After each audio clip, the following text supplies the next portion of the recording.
ଆସିବା ପାଇଁ ଘରକୁ ସମୟ ହେଲା? ଘରକୁ କଣ ଭାବୁଛୁ କି? ଘରକୁ ଧର୍ମଶାଳା ଭାବୁଛୁ ନା କଣ? ଯେତେବେଳେ ମନ ହଉଛି ସେତେବେଳେ ଆଉଛୁ, ଯେତେବେଳେ ମନ ହଉଛି ସେତେବେଳେ ପଳଉଛୁ।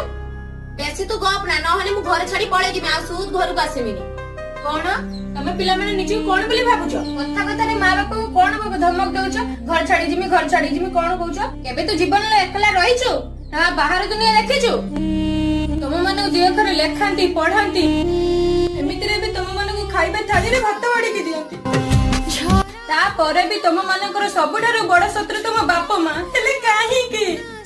ମନ୍ଦିର ପାଇଁ ନା ସେ ସିନ୍ଦୁର ପାଇଁ ବୋଉ ଏମିତି ଭୁଲ ଆଉ କେବେ କରିବିନି।